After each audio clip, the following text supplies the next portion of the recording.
우리 채널의 시작 부분에서는 항상 말씀드리는 게 있죠. 경제와 금융시장의 큰 흐름이 지금 어떻게 흘러가고 있고 우리 채널에서는 어떤 예측을 하고 있는지 먼저 설명을 드리는 겁니다. 그리고 나서 이렇게 세부적인 경제 지표들을 보면서 미리 예측했던 시나리오 있죠. 앞으로 언제쯤 뭐 주식 채권을 매도하겠다, 이런 시나리오를 조금씩 수정해 나가는 거죠. 근데 뭐 사실 저를 포함해서 우리들 대부분은 이 전문 용어로 귀차니즘이라는 거죠. 좀 게으름을 좀 선호하기 때문에 자, 이렇게 매일매일 무슨 일기처럼 경제 지표도 보고 뭐 통화 정책도 보고 이렇게 하면서 뭐 꾸준히 뭘 해나간다는 거, 이런 거 별로 안 좋아하죠. 예, 그냥 누가 앞으로 오른다 그러면은 그냥 오를 것 같은 몇 종목 묻어두고 오르겠지 하면서 묵혀두고 싶고, 앞으로 떨어진다 그러면은 그냥 다 정리하고 뭐 기다리고 싶고 이런데, 세상이 참 만만치가 않죠.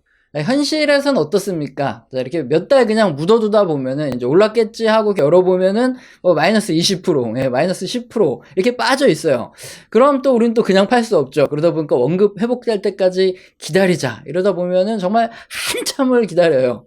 시간이 어느 정도 흘렀는지도 잊혀질 때쯤 어쨌든 이렇게 운이 좋으면 원금 근처에 오는데 우리는 또 바로 팔아버리는데, 그러고 나면은 또 이게 좀 이따 보면 급등을 합니다. 이게 또 주식시장의 생리죠. 사실 이 2000년대처럼 우리나라의 경제 성장률이 뭐 5에서 10% 이렇게 평균 수준을 이렇게 지나가던 요때, 만약에 우리가 묻어두고 그냥 잊었으면은 돈을 벌 수 있어요. 왜냐, 전체적인 산업이 다 좋아지고 다 성장을 하니까. 속되게 말해서 개잡주만 아니고 잘 묻어두면 돈을 버는 경우가 많았죠. 그런데 이제 최근에는 뭐 거의 평균으로 보면 한 3% 미만 눌렸으니까 이렇게 급등한 것처럼 보이는 거고, 평균적으로 보면 한 3% 미만으로 이렇게 성장률이 떨어졌죠. 자, 그리고 앞으로도 점점 낮아질 가능성이 커지죠. 우리나라가 이제 점점 GDP 규모가 커지고 선진국으로 진입할수록 어쩔 수 없이 성장률은 좀씩 낮아질 거예요. 그렇기 때문에 이런 때는 그냥 묻어두면은, 잘못하면은 내 종목이 오히려 더 빠지는 이런 상황에 처할 수 있기 때문에 묻어두고 그냥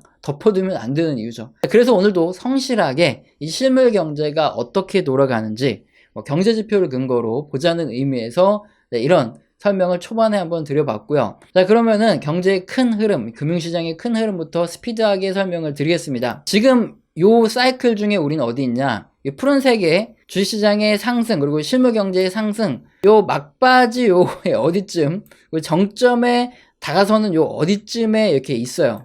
굉장히 위험하다면 위험한 시점일 수도 있지만, 어떻게 보면 상승의 이 말미 구간에 경제도 굉장히 좋고 호황이죠. 그리고 주식시장도 꽤 많이 올라가는 경우가 많으니까 뭐 그렇게 크게 실망할 필요는 없고요. 그러면 문제는 뭐냐, 이렇게 실물 경제가 상당히 좋은 호황 구간이고 인플레이션도 굉장히 높기 때문에 기준금리가 엄청나게 빠르게 올라갈 수도 있는 이런 상황이라는 거죠. 그래서 만약에 미연준이 지금 기준금리를 빨리 올려서 인플레이션을 잡으려고 하면은 경기가 참 어려워지고, 금리를 너무 늦게 올리면 인플레이션이 또 심해지니까 굉장히 난처한 상황에 처해 있고요. 그래서 미연준 위원들은 앞으로 굉장히 강력하게 금리도 빨리 올리고 금리도 더 높게 올리겠다, 이렇게 과격한 발언을 쏟아낼 가능성이 좀 높다 말씀드렸죠, 예전 영상에서. 이렇게 립서비스만으로도 잘하면 인플레이션이 잡힐 수도 있으니까. 물론 인플레이션이 잡혀지면 뭐 우리 입장에서는 좋겠지만 안 잡힐 수도 있으니까 우리는 금리가 조금씩 올라갈 때마다 단계적으로 주식 비중을 축소하자, 이게 우리가 보는 경제의 큰 흐름과 대응 시나리오입니다. 자, 그러면 큰 흐름을 살펴봤으니까 이제 세부적인 실물 경제의 변화를 통해서 혹시 뭔가 큰 흐름을 변화시킬 만한 요인이 있나 없나 모니터링 해볼 텐데, 오늘은 약간 그런 게 있습니다. 그림이 뭐냐면은 소비자 물가지수 상승률, 영어 약자로 CPI라고 하죠. 인플레이션의 대표적인 지표로 사용되는데, 전일 발표된 미국의 소비자 물가 상승률은 8.6% 전년 동기 대비 증가를 했습니다. 굉장히 무섭게 상승을 하고 있죠. 우크라이나 사태랑 맞물리면서 거의 1970년대 요 수준과 거의 비슷한 속도로 어마어마하게 올라가고 있어요. 특히 이런 초보자분들이 이런 그림을 보고 이제 기본적인 맥락을 알아둬야 되는 게 뭐죠? 이 회색의 음영 부분이 뭐 주식시장이 반토막 났던 이런 구간들입니다. 그런데 이런 구간들의 특징이 있죠. 경도의 차이는 있지만 어쨌든 이게 인플레이션이, 그러니까 소비자 물가지수 상승률이 굉장히 높아지는 말미에 이렇게 폭락이 한 번씩 오고, 또 역시나 올라가는 말미에 폭락이 오고, 요거는 뭐 아니고, 요때도 소비자 물가 상승률이 올라가는 말미에 폭락이 왔고, 요때도 마찬가지, 뭐 요때도 마찬가지, 다 이렇게 마찬가지예요. 그러다 보니까 이렇게 소비자 물가 상승률이 어느 정도 올라가면 앞으로 잘하면 또 한 번 폭락이 올 수도 있겠구나, 이런 우려를 해야 되는 거죠. 그런데 이렇게 꼭 인플레이션이 심해지는, 소비자 물가 상승률이 높아지는 이런 말미에 주식시장이 반토막 나는 이유는 뭘까? 이것도 좀 간단하고 스피드하고 좀 명확하게 설명을 해드리면은, 결론적으로 인플레이션이 심해지면 사람들이 소비를 잘 못하게 되잖아요. 가격이 너무 비싸니까. 그렇게 되면 수요가 감소를 하는데, 이때 기업들의 영업이익이 뚝뚝뚝뚝 떨어지기 때문에 그렇습니다. 그래서 주식시장도 전체적으로 폭락을 하는 거죠. 굉장히 어렵죠? 무슨 소리 하나. 그래서 좀 쉽게 예를 들어서 설명해 드릴게요. 자, 매출 1000억을 내는 회사가 있습니다. 그런데 경제가 좋아지니까 이 회사가 공장도 증설하고 인원도 많이 뽑았습니다. 판관비도 많이 늘어나고 하면서 원가는 900억입니다. 그래서 1000억 중에 900억의 원가가 발생했으니까 영업이익은 100억이 발생하는 이런 회사죠. 그런데 지금 경기가 너무 좋아지고 인플레이션이 심해지면서, 인플레이션이 이렇게 올라갔다고 할게요, 앞으로. 그러면 사람들의 소비가 줄어들겠죠. 그래서 갑자기 수요가 10%가 감소합니다. 그러면 이 회사의 매출은 900억이 되죠. 그러면 이 원가를 줄이기 쉬울까요? 아니죠. 갑자기 공장을 다 팔아칠 수도 없고 인원들을 갑자기 다 잘라가지고 인건비를 줄이기가 쉽지 않아요. 자, 그렇게 되면 원가는 역시나 900억. 그러면 수요가 10%만 감소해도 이 회사의 영업이익은 빵원이 되는 겁니다. 전년까지만 해도 100억의 영업이익을 내던 회사가 빵원으로 줄어들면 주가가 버텨줍니까? 폭락을 하겠죠. 자, 이게 너무 극단적인 예시를 든다, 이렇게 생각하실 수 있지만 실제적으로 한번 데이터를 볼까요? 이게 미국 기업들의 내구재 신규 투자, 신규로 설비 투자를 얼마나 많이 했냐, 요걸 알 수 있는 지표인데요. 자, 과거 이렇게 폭락이라 그랬죠. 음영 부분이 폭락이 오기 직전을 보시면 설비 투자를 거의 다 많이 했어요. 그런 상태에서 정말 수요가 감소하면서 이렇게 주식시장에 폭락이 왔던 거 보실 수 있죠. 물론 뭐 코로나 때는 갑자기 질병 때문에 그런 거니까 어쩔 수 없고. 자, 그럼 지금 상태는 어떠냐?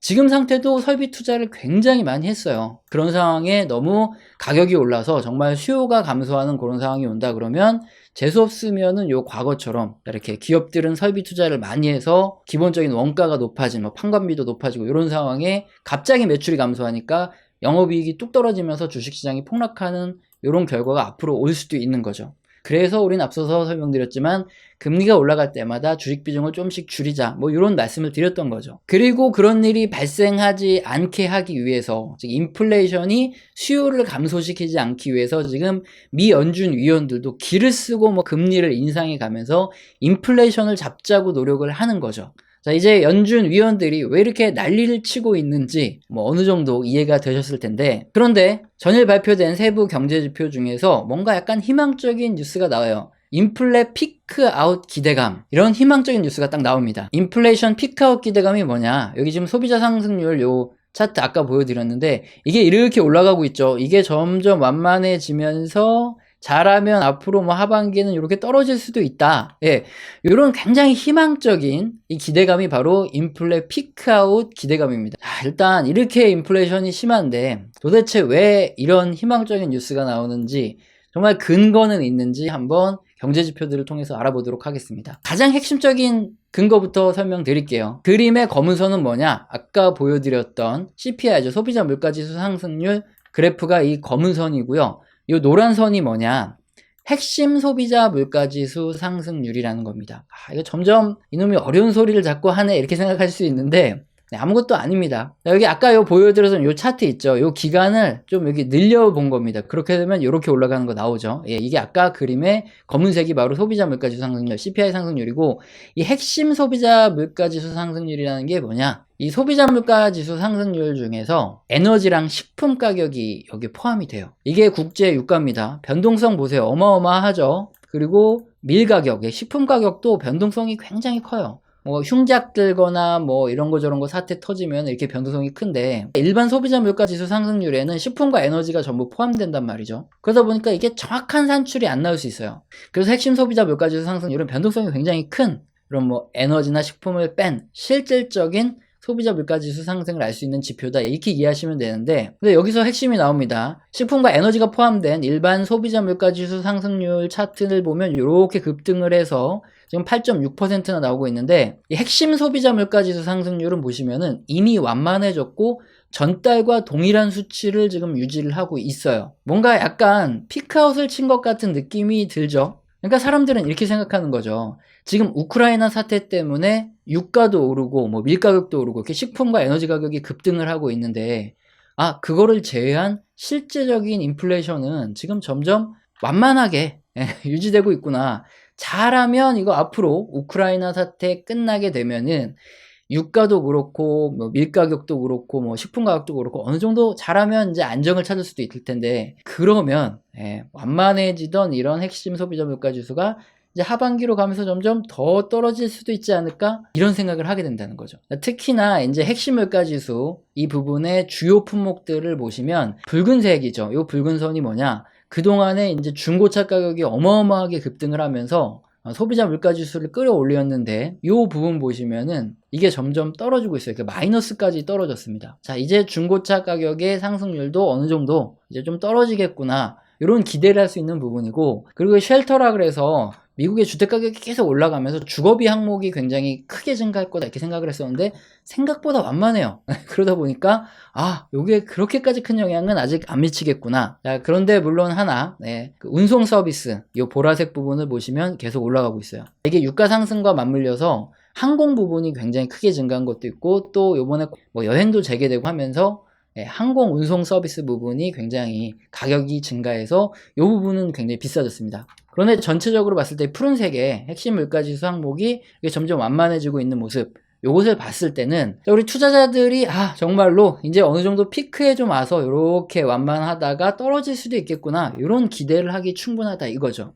자, 그러면 주식시장의 참여자들이 인플레이션 피크에 대한 기대감을 갖고 있다, 이 부분이 경제지표를 보니까 바로 이해가 되셨죠. 그러면 앞서서 큰 흐름을 설명드렸는데 지금 주식시장의 가장 큰 악재가 뭐죠? 그림처럼 미연준이 기준금리를 엄청나게 빠른 속도로 올릴 수 있다. 그럼 폭락의 시계가 점점 가까워지니까 그게 가장 큰 악재였어요. 근데 투자자들이 희망회로를 돌리는 것처럼 만약에 앞으로 소비자 물가 상승률이 이렇게 완만해지고 둔화되기까지 한다면, 자, 그러면 미연준은 이렇게 빠르게 기준금리를 올릴 이유가 없어지는 거죠. 그러면 주식시장이 앞으로 폭락하는 요 시계가 한참 뒤로 밀려나니까, 그러면 주식시장은 그동안은 더 올라가겠죠. 따라서 주식시장에서는 큰 호재로 받아들일 수도 있는 요 부분이 바로 이 인플레이션이 점점 완만해진다, 즉 피크를 쳤다는 요 기대감인 거죠. 자, 지금 굉장히 희망적인 얘기를 말씀드렸기 때문에 굉장히 흥분하세요. 그래서 또 그러면 지금 주식 막 사야 되냐, 이제 몰빵 지르냐, 이렇게 생각하실 수 있기 때문에 명확하게 결론을 드릴게요. 일단 전날 발표된 미국의 소비자 물가지수, 핵심 물가지수를 같이 살펴봤죠. 잘하면, 정말 잘하면입니다. 인플레이션이 이제 앞으로 피크를 찍고 떨어질 수도 있겠다, 이런 기대감을 아주 조금 갖게 만들 수 있는 이런 결과가 발표됐다 이거예요. 물론 아직까지 기대감입니다. 뭐 다음 달에 이렇게 올라갈 수도 있어요. 그러니까 이제 아직까지 기대감이라고 말씀을 드리는데, 우리 투자자들은 어떻습니까? 굉장히 희망적으로 생각하고 싶죠. 그래서 희망적인 생각을 해볼 만한 건덕지가 이만큼 생겼다. 이게 결론이 되겠습니다. 앞으로 열심히 이 인플레이션 지표도 그렇고 다른 경제 지표들도 모니터링하면서 대응을 해야 된다 이거죠. 일단 이렇게 중요한 경제 지표들은 제가 우리 채널에서 지속적으로 모니터링을 해드리고, 정말 큰 흐름의 변화는 있는지 없는지, 그리고 우리는 어떻게 대응 방법을 바꿔야 되는지, 이런 것들을 계속 모니터링해 드리도록 하겠습니다. 그러니까 이제 앞으로도 꾸준히 시청하시면서 구독과 좋아요 꼭 눌러주시고 알림 설정도 해주시면 감사드린다, 이렇게 말씀을 드리는 거고요. 우리 채널에서는 이제 후원해주신 분들께 말로 때우기보다는 한 달 교육 프로젝트를 진행해서 감사의 보답을 드리고 있죠. 그래서 영상 설명란 읽어보시고 해당되시는 분은 꼭 메일 주시기 바랍니다. 오늘 영상도 마음에 드셨다면 구독과 좋아요는 꼭 눌러주시고요. 지속적인 시청 부탁드립니다. 감사합니다.